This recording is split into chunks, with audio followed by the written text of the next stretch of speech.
Right before an Alaska Airlines plane nearly disintegrated in flight recently, an article popped up revealing that Boeing had just asked the FAA to look the other way on an issue their 737 MAXs were having. And in the past few years, there has been a growing trend where Boeing can't seem to ace all its marks when it comes to safely manufacturing planes.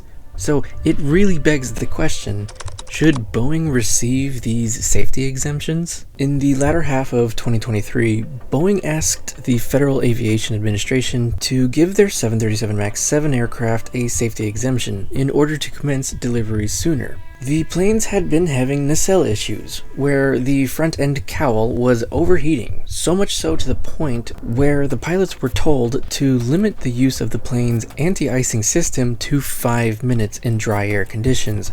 Otherwise, the whole damn casing would break apart, possibly inflicting catastrophic damage to the aircraft, which is almost nearly what actually did happen on a Southwest 737 just a few years ago, killing Jennifer Riordan, a mother of 2. That incident's investigation revealed that the engine's fan blades broke, which of course flung debris toward the fuselage, shattering Riordan's window. Before then, Boeing and engine manufacturers did not recommend to airlines that fan blades had any kind of real lifespan. The guidance had pretty much simply been, if you don't see any big cracks, they're fine.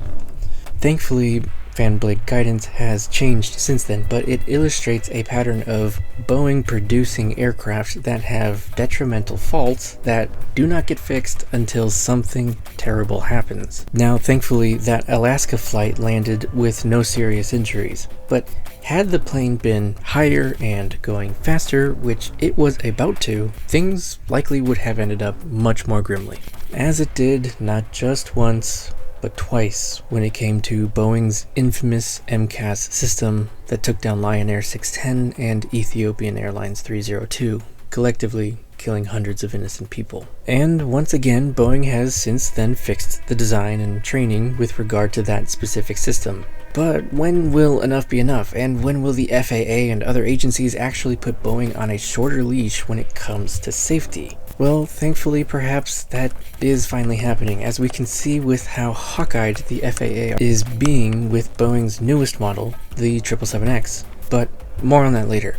With regard to the Alaska door plug incident, not only is the NTSB conducting an investigation, but so too is the FAA to specifically determine if Boeing's quality control practices are to blame. And it honestly wouldn't be that surprising if they do get the blame, as Boeing's own CEO openly admitted that within the company people were, quote, having a hard time being honest with one another, unquote. Given all of that, I'm finding it absurd and pretty insulting that Boeing is trying to cut corners after all of its recent struggles. Speaking of which brings me back to its 777X program. As previously stated, the FAA, ever since those 2 fatal MAX crashes, are doubling down on reviewing safety certification processes, which is partially why it's taking Boeing much longer than expected to deliver a plane that it's basically already been making for decades, but with some fancier wings. Hyperbolic belittling aside, the 777X was announced all the way back in 2013 and was supposed to make its entry into the market no later than 2020.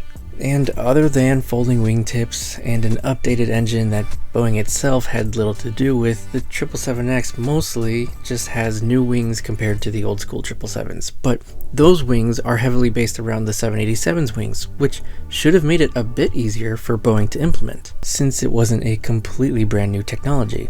And yet, it doesn't look like deliveries will begin until at least 2025 now, more than a decade from its public announcement. For comparison, the 787 from announcement to first delivery took 7 years, and that was a clean sheet design aircraft. In conclusion, aviation obviously demands unwavering dedication to safety and its due process of certification and evaluation.